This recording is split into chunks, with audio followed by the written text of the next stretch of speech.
Lauren Mitchell had stopped expecting miracles a long time ago. At 36, she'd built an empire from nothing, becoming CEO of one of the fastest-growing tech companies in the region. She could negotiate million-dollar deals, manage hundreds of employees, and command a boardroom with confidence. But none of that prepared her for the greatest challenge of her life. Watching her 4-year-old son, Noah, retreat further into silence with each passing month. The doctors had ruled out physical causes. Noah's hearing was perfect, his vocal cords healthy. The child psychologists spoke in careful terms about selective mutism, about trauma responses, about patience and therapy and time. Lauren had tried everything. Specialists, play therapy, different schools. Nothing worked. Noah hadn't spoken a single word in over 6 months. Not since his father walked out on them without warning, leaving only a note and an empty closet. On this particular Saturday afternoon in late spring, Lauren had taken Noah to Riverside Park, hoping the sunshine and open space might lift both their spirits. She sat on a bench watching her son play in the sandbox, his little hands carefully arranging piles of sand into precise patterns, his face serious and focused. He was so beautiful, her boy, with his light brown hair and thoughtful eyes. But he was locked away somewhere she couldn't reach. She'd brought her laptop, planning to catch up on work while Noah played, but she couldn't concentrate. Instead, she watched other children running and laughing, calling to their parents, chattering endlessly the way children do. The silence from her own son felt like a weight on her chest. That's when she noticed the man. He was kneeling in the grass about 20 feet away, watching Noah with gentle interest. He looked to be in his mid-30s, with dark hair and an open, kind face, wearing a navy t-shirt and jeans. Something about the careful, non-intrusive way he observed her son made Lauren pay attention rather than feel alarmed. The man seemed to consider something for a moment, then slowly stood and walked toward Noah, moving with deliberate calm. Lauren tensed, ready to intervene, but something made her wait. The man crouched down near the sandbox, not too close, leaving Noah plenty of space. He didn't say anything at first, just watched what Noah was doing with genuine interest. "That's a really impressive castle you're building," the man said softly. His voice was warm, unhurried. "I especially like the way you've made the towers different heights."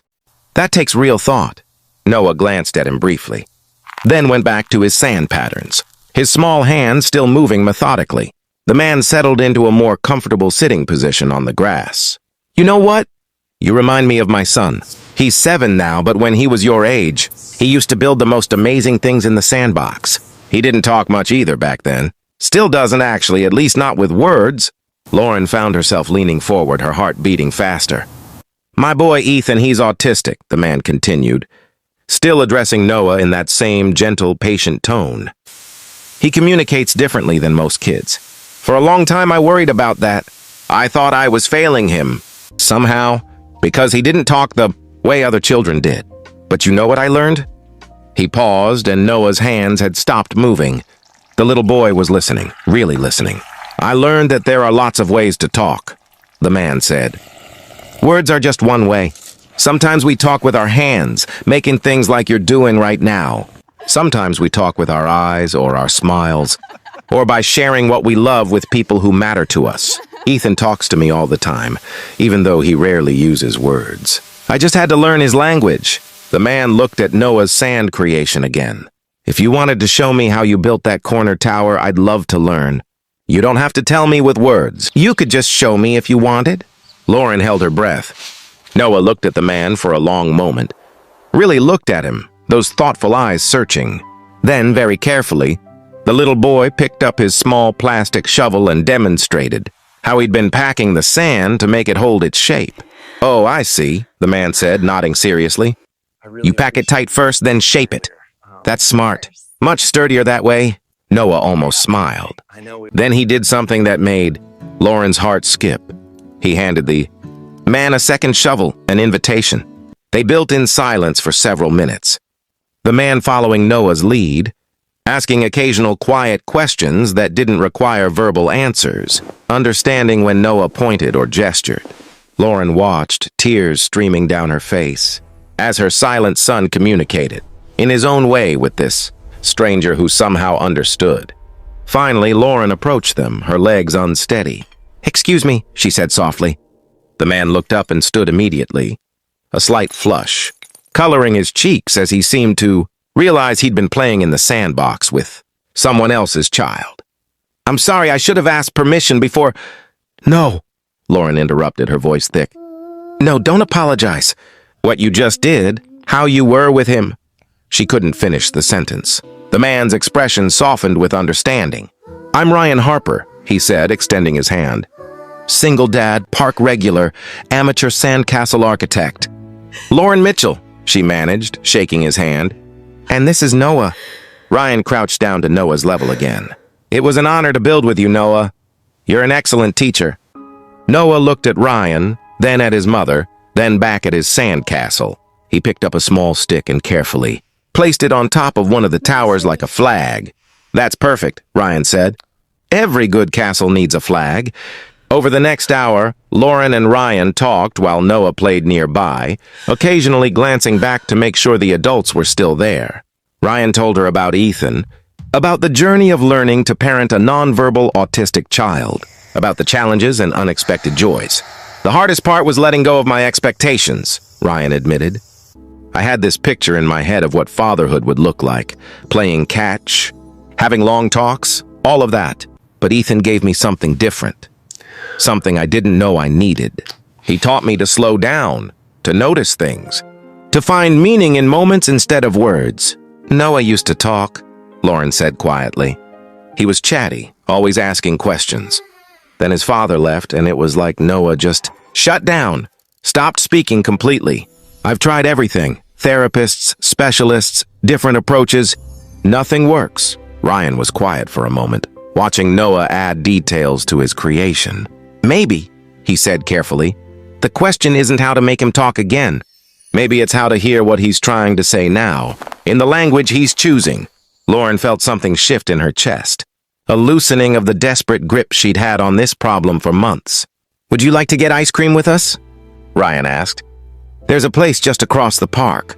Ethan and I go there every Saturday. He'd love to meet Noah, I think. They might understand each other." That's how it started. Ice cream on Saturdays became a regular thing. Noah and Ethan, despite their age difference, formed an immediate bond. Ethan communicated through a combination of sign language, picture cards, and an iPad with a speech app. Noah watched with fascination and slowly began using gestures more deliberately, finding ways to express himself without words. Ryan became a fixture in their lives, and Lauren found herself looking forward to those Saturday afternoons more than she wanted to admit. There was something about Ryan that made her feel safe enough to be vulnerable, to admit that she didn't have all the answers, that she was terrified and exhausted and sometimes felt like she was failing her son. "You're not failing him," Ryan said one evening after the boys had fallen asleep during a movie at his house. "You're loving him through a hard time. That's what matters." "I just want him to be happy," Lauren whispered. "I want him to be okay." "He is okay," Ryan said gently. "Different than you expected, maybe. But okay, look at him, Lauren. He's building, creating, connecting. He laughs when Ethan makes silly faces. He holds your hand when he's scared. He's communicating, just not the way you're listening for."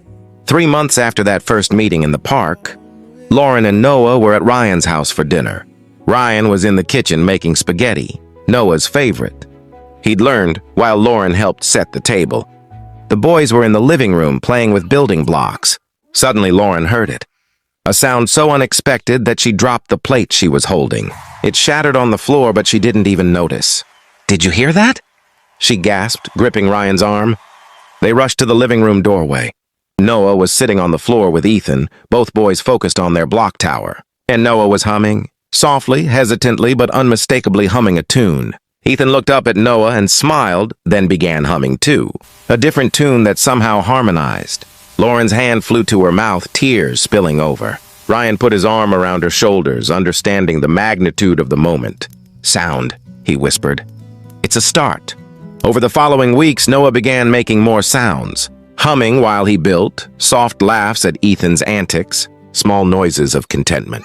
And then, on an ordinary Tuesday evening while Lauren was tucking him into bed, Noah looked up at her and said one word, "Mama." It was barely more than a whisper, rusty from disuse, but it was the most beautiful sound Lauren had ever heard. "I'm here, baby," she said through her tears. "I'm right here." "Ryan," Noah said next, the name careful and deliberate. "Friend." "Yes," Lauren agreed. "Ryan is our friend, our very good friend." Noah nodded and closed his eyes, satisfied. Lauren found Ryan waiting in the living room, and she told him what had happened.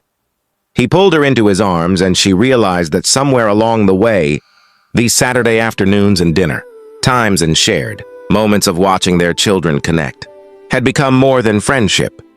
"He spoke because he was ready," Ryan said softly. "Because he felt safe again. Because he found his own way back." "We found our way back," Lauren corrected. "All of us." A year after that first meeting in the park, Lauren and Ryan stood in Lauren's backyard with a small group of family and close friends. Ethan stood beside Ryan holding a ring pillow, carefully watching his cues on an iPad. Noah stood with Lauren, wearing a small tuxedo, holding her hand. "I promise to honor both our boys," Lauren said, looking at Ryan with her whole heart in her eyes. "To learn their languages, celebrate their victories, and be patient with the journey. I promise to remind you that strength isn't about having all the answers," Ryan said. "It's about asking for help, accepting love, and trusting that we're enough, even on the hard days." Noah tugged on Lauren's dress. She looked down at her son, and he smiled up at her. "Happy, Mama," he said clearly. He didn't speak in long sentences yet, probably never would, but the words he chose were always exactly right. "Happy," Lauren agreed, her voice breaking. "So happy, sweetheart." That evening, after the celebration, the four of them sat together in the living room. Ethan used his iPad to tell a joke that made Noah laugh out loud. Ryan played guitar while Lauren sang softly. Noah hummed along, and even Ethan made his own musical sounds. And somehow it all fit together into something beautiful. Lauren watched her son